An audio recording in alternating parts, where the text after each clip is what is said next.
ഓം അമൃതേശ്വരി നമഃ. ശ്രീ ലളിതാ സഹസ്രനാമത്തിൽ അടുത്ത ഭാഗം നിത്യതൃപ്ത എന്നുള്ളതാണ്. അത് 566-ാമത്തെ നാമമാണ്. ദേവി എപ്പോഴും തൃപ്തയാണ് എന്ന് ഇതിൻ്റെ അർത്ഥം. സമ്പൂർണമായ തൃപ്തിയോട് കൂടിയവൾ എന്നാണ് ഇതിൻ്റെ, എന്നും തൃപ്തിയോട് കൂടിയവൾ എന്നാണ് ഇതിൻ്റെ അർത്ഥം. സാധാരണ മനുഷ്യർ രാഗദ്വേഷങ്ങളുള്ളതുകൊണ്ട്, ആഗ്രഹങ്ങളുള്ളതുകൊണ്ട് അവർക്ക് ഒരിക്കലും പരിപൂർണമായ തൃപ്തി എന്നുള്ളത് ഉണ്ടാവില്ല. ഒരു ആഗ്രഹം കഴിഞ്ഞാൽ അടുത്ത ആഗ്രഹം എന്നുള്ള രീതിയിൽ നമ്മളെപ്പോഴും നിത്യ അതൃപ്തരാണ്. ദേവി പക്ഷേ നിത്യതൃപ്തയാണ്. ദേവി ബ്രഹ്മാനന്ദ സ്വരൂപിണിയാണ്. ദേവിക്ക് ആവശ്യം എന്നുള്ളതായിട്ടൊന്നുമില്ല എന്നുള്ളതുകൊണ്ട് ദേവി പരബ്രഹ്മസ്വരൂപിണി ആയതുകൊണ്ട് നിത്യതൃപ്തയാണ്. ഭഗവാൻ എന്ന്, ഭഗവതി എന്നൊക്കെ നമ്മൾ ഈശ്വരനെ വിളിക്കുന്നു. അതിൻ്റെ അർത്ഥം ഷഡ്ഗുണ്യ പരിപൂരിതയാണ് ദേവി. 6 ഗുണങ്ങൾ നിറഞ്ഞവളാണ്. ഐശ്വര്യം, വീര്യം, കീർത്തി, ശ്രീ, ജ്ഞാനം, വൈരാഗ്യം, ഇതുകൊണ്ടൊക്കെ നിറഞ്ഞവളാണ് ദേവി. അമ്മയുടെ അഷ്ടോത്തരത്തിലും ഐശ്വര്യ, വീര്യ, കീർത്തി, ശ്രീ, ജ്ഞാന, വൈരാഗ്യ വേശ്മനേ നമഃ, ഈ 6 ഗുണങ്ങളും കുടികൊള്ളുന്ന ഒരു വീടാണ് ദേവി അമ്മ എന്നാണ് അതിൻ്റെ ചുരുക്കത്തിലുള്ള അർത്ഥം. അങ്ങനെ ദേവിക്ക് ആവശ്യമുള്ളതായിട്ട് ഒന്നുമില്ല. അതുകൊണ്ട് ദേവി എപ്പോഴും തൃപ്തയാണ് എന്നർത്ഥം. സഹസ്രനാമത്തിൽ ഇതിനു മുമ്പ് 213, 215 നാമങ്ങൾ മൂർത്ത, അമൂർത്ത,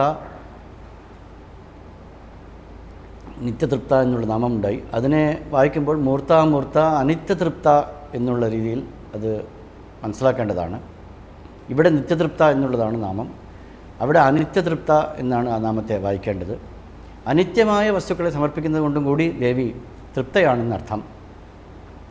പത്രം, പുഷ്പം, ഫലം, തോയം വ്യോമേ ഭക്ത്യാ പ്രയച്ഛതി തദഹം ഭക്തിഭൃതമസ്നാമി പ്രയതാത്മനഃ എന്ന് ഭഗവാൻ ഭഗവത്ഗീതയിൽ പറയുന്നു. ആരാണോ എനിക്കൊരു തുളസീദളം സമർപ്പിക്കുന്നത്, പത്രം, ആരാണോ ഒരു പുഷ്പം സമർപ്പിക്കുന്നത്, അത് മനുഷ്യൻ കൂടെയല്ല, ആനയാണ് താമരപ്പൂവിനെ സമർപ്പിച്ചത്. ഫലം, ശബരി വളരെ സ്നേഹത്തോടു കൂടി കൊടുത്ത പഴം ശ്രീരാമചന്ദ്രമൂർത്തി കടിച്ചു കൊടുത്തു എന്നൊക്കെയാണ് പറയുന്നത്. തോയം, ത്യാഗരാജസ്വാമികൾ ഒരിക്കൽ രാജാവ് അദ്ദേഹത്തിന് ധാരാളം നിധി അയച്ചു. അവിടുത്തെ തഞ്ചാവൂർ രാജാവിൻ്റെ കൊട്ടാരത്തിൽ വന്നിട്ട് കൊട്ടാര ഗായകനായിട്ട് നിൽക്കാൻ പറഞ്ഞു. അത് അദ്ദേഹം നിരസിച്ചു. കാരണം അദ്ദേഹത്തിൻ്റെ വീട്ടിലുള്ള ഉപാസനാമൂർത്തി അദ്ദേഹത്തെ കൊണ്ടുപോകാൻ താല്പര്യമില്ലായിരുന്നു. അവിടെ രാജാവ് പറയുന്നത് പോലെ, രാജാവിൻ്റെ കൽപ്പനയനുസരിച്ച് രാവിലെ സുപ്രഭാതം പാടണം, ഉറക്കപ്പാട്ട് പാടണം എന്നൊക്കെ പറയുമ്പോൾ അദ്ദേഹത്തിനത് ചെയ്യാൻ സാധിച്ചില്ല. അങ്ങനെ അദ്ദേഹം അത് ധനവും സ്വർണ്ണങ്ങളൊക്കെ തിരിച്ചയച്ചു. അത് രാജാവ് ഒരു അപമാനമായിട്ട് കരുതിയതായിട്ടും, അങ്ങനെ ആ നാട്ടിലുള്ളവരൊക്കെ ഇദ്ദേഹത്തിന് എതിരായതായിട്ടും, ഇദ്ദേഹത്തിന് ഉഞ്ചവൃത്തി കൊണ്ടാണ് കഴിക്കുന്നത്. എന്നും ഭഗവാന്റെ നാമം പാടി ഒരു പാത്രത്തിൽ കിട്ടുന്ന പരിപ്പ്, അരി മുതലായ സാധനങ്ങളെ കൊണ്ടാണ് അദ്ദേഹം, അത് പരിശുദ്ധമായ ആഹാരം കൊണ്ട് അങ്ങനെയാണ് ജീവിച്ചത്. അദ്ദേഹത്തിന് വിദ്യാഭ്യാസം ഇല്ലാഞ്ഞിട്ടല്ല, ഏതെങ്കിലും ജോലി ചെയ്യാമായിരുന്നു. ഇത് 100-200 കൊല്ലം മുമ്പത്തെ കഥയാണ്.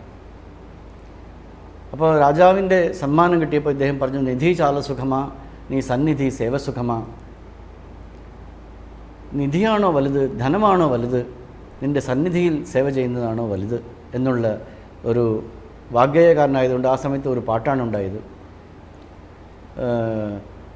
തൈരും പരിപ്പും ദധിയും സൂപ്പവും കൂടിയിട്ടുള്ള ഭക്ഷണമാണോ വലുത്, രാമൻ്റെ സന്നിധി അതാണോ വലുത് എന്നൊക്കെയുള്ള രീതിയിലാണ് ആ സാഹചര്യത്തിൽ അദ്ദേഹത്തിനുണ്ടായ ഒരു പാട്ടാണ് നിധി ചാല സുഖമാ നീ സന്നിധി സേവസുഖമാ എന്നുള്ളത്. അങ്ങനെ അദ്ദേഹം ഭക്ഷണം പോലും കിട്ടാതെയായി, ഉച്ചവൃത്തിയിൽ ഒന്നും കിട്ടാതെ ആയപ്പോൾ അദ്ദേഹം വെറും വെള്ളം ഭഗവാന് സമർപ്പിക്കും. താമ്പൂലമായിട്ട് ഒരു തുളസി ദളം അദ്ദേഹം സമർപ്പിക്കും. തുളസി താമ്പൂലം എന്ന് പറഞ്ഞിട്ടാണ് അതിനെ സമർപ്പിക്കുന്നത്. അങ്ങനെ പത്രം, പുഷ്പം, ഫലം, തോയം വ്യോമേ ഭക്ത്യാ പ്രയച്ഛതി, ശബരി കൊടുത്ത പഴവും ദ്രൗപദി കൊടുത്ത ഒരു ചീരയുടെ കഷ്ണവും ത്യാഗരാജസ്വാമികളെ പോലുള്ളവർ കൊടുത്ത തീർത്ഥവും ഗജേന്ദ്രനെ പോലുള്ളവർ കൊടുത്ത പുഷ്പവും ഭഗവാൻ സ്വീകരിക്കുന്നു. അനിത്യ വസ്തുക്കളെ കൊണ്ട് തൃപ്തനാണെന്നർത്ഥം. അങ്ങനെ ആ നാമത്തിന് അനിത്യതൃപ്ത എന്ന് നമ്മൾ അർത്ഥം കൊടുക്കേണ്ടതാണ്.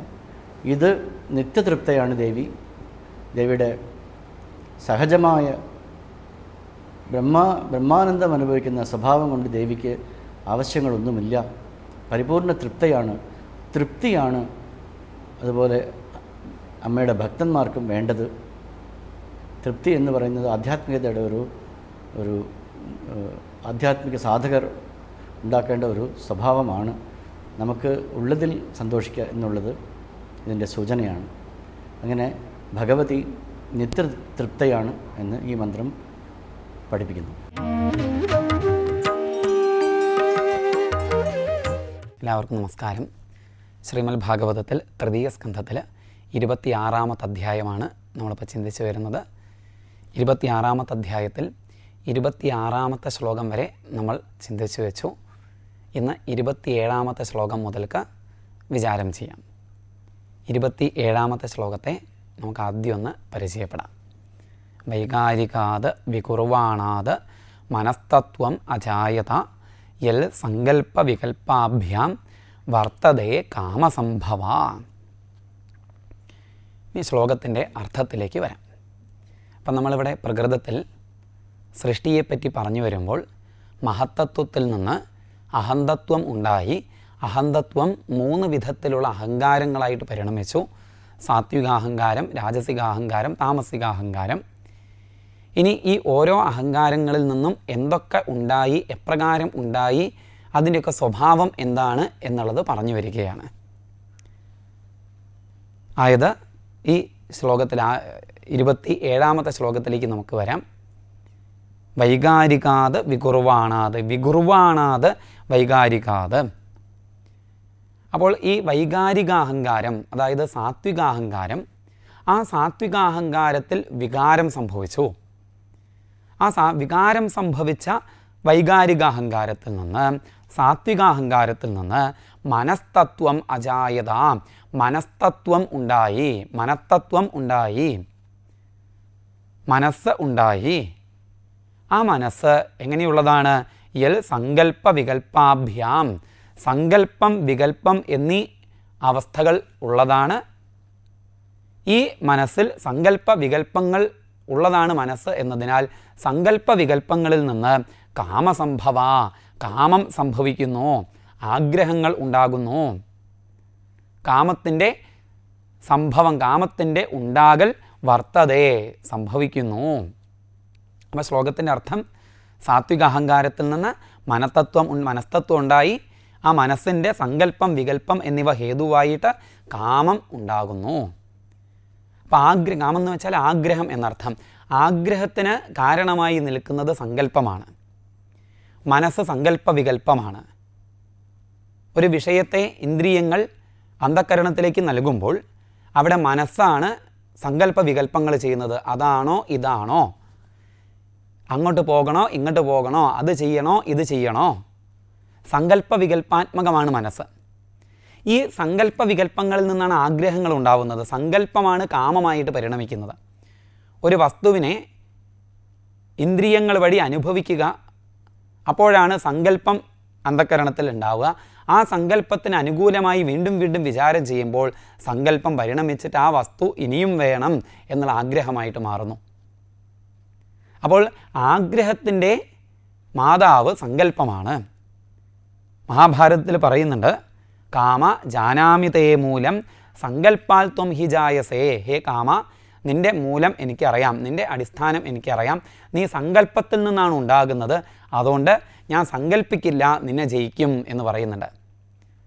അപ്പോൾ സാത്വികാഹങ്കാരത്തിൽ നിന്ന് സങ്കല്പ വികല്പാത്മകമായ, അതുവഴി ആഗ്രഹങ്ങളെ ഉണ്ടാക്കുന്നതായ മനസ്സ് ഉണ്ടായി. ഈ മനസ്സിൻ്റെ അധിദൈവം അതെന്താണ്? അതാരാണ് അധിദൈവം എന്നുള്ളതാണ് അടുത്ത ശ്ലോകത്തിൽ പറയുന്നത്. 28-ാമത്തെ ശ്ലോകത്തെ നമുക്കൊന്ന് ചിന്തിക്കാം.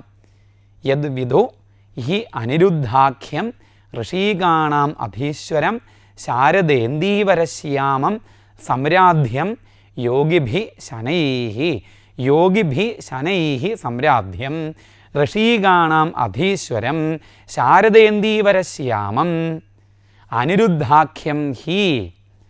യോഗിഭി ശനൈ സംരാധ്യം, യോഗീശ്വരന്മാർ നിരന്തരം സാവധാനം ആരാധിക്കുന്നവനും, ഋഷീകാണാം അധീശ്വരം, ഋഷീകങ്ങൾ ഇന്ദ്രിയങ്ങളാണ്, ഇന്ദ്രിയങ്ങളുടെ അധീശ്വരനും, ശാരദേന്ദീവരശ്യാമം, ശരത്കാലത്തെ നീലത്താമര പോലെ ശ്യാമള നിറത്തോടു കൂടിയവനും, അനിരുദ്ധാഖ്യം ഹി, അനിരുദ്ധൻ എന്ന പേര് ഉള്ളവനുമായ ഭഗവാൻ ഇവിടെ യത് വിദു മനസ്തത്വമായിട്ട് അറിയപ്പെടുന്നു, മനസ്തത്വത്തിൻ്റെ അധിദൈവമായിട്ട് പറയുന്നു. ഇവിടെ നേരത്തെ ചതുർവ്യൂഹ സമ്പ്രദായം പറയുമ്പോൾ നമ്മൾ പറഞ്ഞു വെച്ചു, ഈ മഹത്തത്വം തന്നെ മനസ്സ് അധിഭൂതമായിട്ട്, മനസ്തത്വം അധിഭൂതമായി മനസ്സ് അധ്യാത്മമായിട്ട് വരുമ്പോൾ അവിടെ അനിരുദ്ധനാണ് അധിദൈവം ആയതാണ് ഈ ശ്ലോകത്തിൽ പറഞ്ഞത് എന്നർത്ഥം. അനിരുദ്ധൻ അധിദൈവമായിട്ട് വരുമ്പോൾ അവിടെ അധിഷ്ഠാതാവായിട്ട് വരുന്നത് ചന്ദ്രനാണ്. മനസ്സിൻ്റെ അധിഷ്ഠാതാവ് ചന്ദ്രനാണ്, അധിദൈവം അനിരുദ്ധനാണ്. അതും കൂടി ചതുർവ്യൂഹ സമ്പ്രദായ പ്രകാരം ഈ ശ്ലോകത്തിൽ പറഞ്ഞു വെച്ചു എന്നർത്ഥം. ഇങ്ങനെ മനസ്സിൻ്റെ ഉൽപ്പത്തി സാത്വികാഹങ്കാരത്തിൽ നിന്നാണ്. മനസ്സ് സങ്കല്പ വികല്പാത്മകമാണ്, സങ്കല്പ വികല്പങ്ങൾ വഴി കാമത്തെ ഉണ്ടാക്കുന്നത് മനസ്സാണ് എന്ന് പറഞ്ഞു. ഇനിയും സൃഷ്ടിയെപ്പറ്റി പറഞ്ഞു വരുന്നു. ആയത് നമുക്ക് അടുത്ത എപ്പിസോഡുകളിൽ കേൾക്കാം. ഓം നമഃ ശിവായ. അമൃത ഡയറിയെ പറ്റി കുറേ ദിവസങ്ങളായിട്ട് സംസാരിച്ചുകൊണ്ടിരിക്കുകയായിരുന്നു. അതിനോടൊപ്പം തന്നെ അമൃത ഡയറി ആവശ്യമുള്ളവർ ഇന്ന നമ്പറിൽ ബന്ധപ്പെടണം എന്ന ഒരു സന്ദേശവും നൽകിയിട്ടുണ്ടായിരുന്നു. അമൃത ഡയറി എന്ന് കാണുമ്പോൾ പലപ്പോഴും അമ്മയുടെ ഭക്തന്മാർ വിചാരിക്കുന്നത് ആശ്രമത്തിൽ നിന്ന് പ്രസിദ്ധീകരിക്കുന്ന അമ്മയുടെ ചിത്രങ്ങളും അമ്മയുടെ ഉപദേശങ്ങളും അടങ്ങിയിട്ടുള്ള ഓരോ വർഷവും പ്രസിദ്ധീകരിക്കുന്ന ഡയറി എന്ന ധാരണയിൽ പലരും വിളിച്ചിട്ടുണ്ട്. പക്ഷെ ഇവിടെ അമൃത ഡയറി എന്ന് ഉദ്ദേശിച്ചത് നമ്മൾ പറഞ്ഞു വന്ന ഒരു 18 കാര്യങ്ങൾ അത് നമുക്ക് ഓർത്തിരിക്കാനും ദിവസം അത് കുറിച്ച് വയ്ക്കാനും അതിൻ്റെ ഉത്തരങ്ങൾ എഴുതി വയ്ക്കാനും വേണ്ടിയിട്ട് അതിൻ്റെ ഒരു 2 പേപ്പർ മാത്രമേ അതിനകത്ത് അടങ്ങുന്നുള്ളൂ. ഡയറി നിങ്ങൾ സ്വയം എഴുതേണ്ടതാണ്. അതിന് പ്രത്യേകം ബുക്കൊന്നുമില്ല. പേപ്പറിൽ തന്നെ എഴുതാം, ബുക്കിൽ എഴുതാം. പക്ഷേ നമ്മുടെ ജീവിതത്തിനൊരു ചിട്ട കൊണ്ടുവരുന്നു, നിഷ്ഠ കൊണ്ടുവരുന്നു, ജീവിതത്തിനൊരു ഉദ്ദേശം ലഭിക്കുന്നു. നമ്മുടെ ജീവിതം കുറേ കൂടി മനോഹരമായി തീർക്കുന്നു, ആസ്വാദ്യമാക്കി തീർക്കുന്നു. അതിനൊരർത്ഥവും ആഴമൊക്കെ ഉണ്ടാകുന്നു. അപ്പോൾ അതുകൊണ്ട് അതിനൊരു പ്രാധാന്യമുണ്ട്. പ്രത്യേകിച്ച് അത് വിദ്യാർത്ഥികളെ സംബന്ധിച്ചോളം ഇപ്പം നെടുമങ്ങാട് ആശ്രമം നടത്തുന്ന ഒരു സ്കൂളുണ്ട്. ഇവിടെ ഏകദേശം 1500 കുട്ടികൾക്കിടയിൽ ഈ ഡയറി വിതരണം ചെയ്യുകയുണ്ടായി. പൂജ ദിവസം നമ്മൾ കൊടുക്കുകയുണ്ടായി. അപ്പോൾ ഈ കുട്ടികളിൽ 1500 പേരിലൊരു 150 പേരെങ്കിലും അത് തുടർച്ചയായിട്ട് എഴുതുകയാണെങ്കിൽ, കാരണം ഇത് എഴുതണം എന്നുള്ളത് നിർബന്ധിച്ച് ചെയ്യിക്കുന്ന കാര്യമല്ല, അവർക്ക് താല്പര്യമുണ്ടെങ്കിൽ ചെയ്യുക എന്നുള്ളതാണ് പറഞ്ഞിരിക്കുന്നത്. അപ്പോൾ അവർ എഴുതുകയാണെങ്കിൽ അത് തീർച്ചയായിട്ടും അതിലൊരു 15 പേരെങ്കിലും ആ സ്കൂളിന് അഭിമാനം നൽകുന്ന വ്യക്തികളായിട്ട് വളർന്നു വരാതിരിക്കാൻ സാധ്യമല്ല. നിശ്ചയമായിട്ടും നമ്മുടെ ജീവിതത്തിന് കൂടുതൽ ഉയർന്ന മാനങ്ങളിലേക്ക് എത്തിപ്പിടിക്കാൻ ഈ ഡയറി ഏതൊരു വിദ്യാർത്ഥിയെയും സഹായിക്കും, ഏതൊരു കുട്ടിയെയും സഹായിക്കും. പ്രത്യേകിച്ച് ഇന്നിപ്പം നമ്മുടെ ജീവിതം കഴിഞ്ഞു പോകുന്നത് ഒരു വിദ്യാഭ്യാസ കാലം പ്രത്യേകിച്ച് കഴിഞ്ഞു കഴിഞ്ഞാൽ അന്നന്നത്തെ കാര്യങ്ങൾ നോക്കുക, തൽക്കാലം നമുക്ക് പരമാവധി വരുമാനം നേടാൻ നോക്കുക, അതെങ്ങനെയും ചിലവാക്കുക. അതിനപ്പുറം നമ്മുടെ ജീവിതത്തിന് പ്രത്യേക ലക്ഷ്യങ്ങളൊന്നും നമ്മൾ വയ്ക്കാറില്ല, അങ്ങനെ കാണാറില്ല.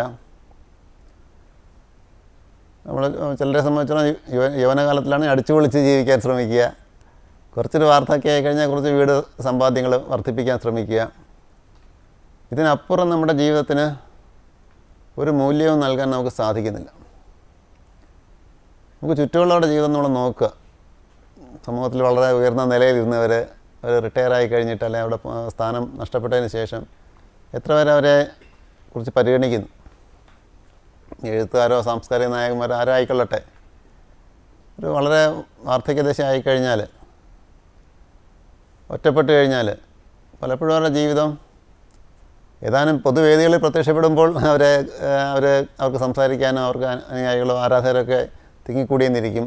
അല്ലാത്തപ്പോൾ ജീവിതത്തിലെ ഭൂരിഭാഗം ദിനങ്ങളിലും ഒരു ഏകാന്തതയിലും ദുഃഖത്തിലും നിരാശയിലൊക്കെയാണ് പലരും കഴിഞ്ഞു പോകുന്നതായിട്ട് കണ്ടുവരുന്നത്. അപ്പോൾ അവരുടെ എല്ലാം ജീവിതത്തിൽ നമ്മൾ കാണുന്നത് ഈ ഒരു അർത്ഥശൂന്യത, അവരുടെ നിതാന്തമായൊരു വിഷാദം, ഒരു ഡിപ്രഷൻ, ഇതൊക്കെ പലപ്പോഴും വാർദ്ധക്യകാലത്തേക്കാകുമ്പോൾ മിക്കവാറും എല്ലാവർക്കും തന്നെ ബാധിച്ച് കാണാറുണ്ട്. ചെറുപ്പകാലത്ത് പോലും ഇന്നത്തെ കാലഘട്ടത്തിൽ നമ്മുടെ ജോലികളൊന്നും അത്ര ഉറപ്പുള്ള ജോലികളല്ല. ഏത് നിമിഷവും നമുക്ക് ജോലി നഷ്ടപ്പെടാം, പുതിയ ജോലി കിട്ടാൻ പ്രയാസങ്ങളുണ്ടാകാം. അതേപോലെ പലപ്പോഴും സ്ഥലങ്ങൾ മാറി മാറി ജോലി ചെയ്യേണ്ടി വന്നെന്നിരിക്കാം. ഭാര്യയും ഭർത്താവും 2 സ്ഥലത്ത് ജോലി ചെയ്യുന്ന വന്നെന്നിരിക്കാം. കുടുംബത്തിൽ നിന്ന് മാറി നിൽക്കേണ്ടി വന്നെന്നിരിക്കാം. അപ്പോൾ ഈ രീതിയിൽ നമ്മുടെ ജീവിതത്തിലൊരു സ്ഥിരം നമുക്ക് പിന്നാലെ ഉണ്ട്. നമ്മുടെ മനസ്സിനെ അത് അസ്വസ്ഥമാക്കുന്നുണ്ട്. അപ്പോൾ ഇങ്ങനെ ഒരു അസ്വസ്ഥമായ മനസ്സോടുകൂടിയാണ് നല്ലൊരു ശതമാനം ജനങ്ങളും അവരുടെ സാമ്പത്തിക നില എന്തായാലും ശരി, സാമൂഹ്യ തലത്തിലുള്ള സ്ഥാനമാനങ്ങൾ എന്തായാലും ശരി, എല്ലാവരുടെ മനസ്സിലും ഈ അസ്വസ്ഥത പടർന്നു കയറിയിട്ടുണ്ട്. പലപ്പോഴും നമ്മുടെ ജീവിതം നല്ലൊരു പങ്കും ജോലി ചെയ്യാൻ വേണ്ടി മാത്രം നമ്മൾ ചിലവാക്കുകയാണ്. പ്രത്യേകിച്ച് കമ്പനികളിലും മറ്റും വർക്ക് ചെയ്യുന്നവർ, IT ഫീൽഡിലും മറ്റും വർക്ക് ചെയ്യുന്നവർ വെളുപ്പാങ്കാലത്ത് പോയി കഴിഞ്ഞാൽ രാത്രി വളരെ വൈകിട്ടായിരിക്കും വീട്ടിലെത്തുക. അപ്പോൾ അത് വന്ന് കിടന്ന് ഉറങ്ങാൻ മാത്രമേ സമയം ഉണ്ടാവുള്ളൂ. അപ്പോൾ ഈ ചെയ്യുന്ന ജോലിയൊന്നും അവർക്ക് വാസ്തവത്തിൽ മനസ്സിനൊരു ഉല്ലാസവും ആനന്ദവും പ്രദാനം ചെയ്യുന്നതല്ല. പിന്നെ മറ്റ് ഉല്ലാസത്തിനും ആനന്ദത്തിനുള്ള ഉപാധികളും കുറവാണ്. പരമാവധി അവർ ചെയ്യുന്നത് വീഡിയോ കാണുക, സിനിമ കാണുക, വാട്സപ്പിലും ഫേസ്ബുക്കിലും മറ്റും ജീവിക്കുക, അതൊക്കെ തന്നെയാണ് ആ പട വിനോദോപാധിയായിട്ട് കാണുന്നത്. അപ്പോൾ ഈ രീതിയിലുള്ള മനസ്സിൻ്റെ ഒരു പ്രകൃതിയുമായിട്ടുള്ള ബന്ധം, മനുഷ്യരുമായിട്ടുള്ള ബന്ധം, സമൂഹമായിട്ടുള്ള ബന്ധം, അതെല്ലാം നമുക്ക് നഷ്ടപ്പെട്ടുകൊണ്ടേയിരിക്കുകയാണ്.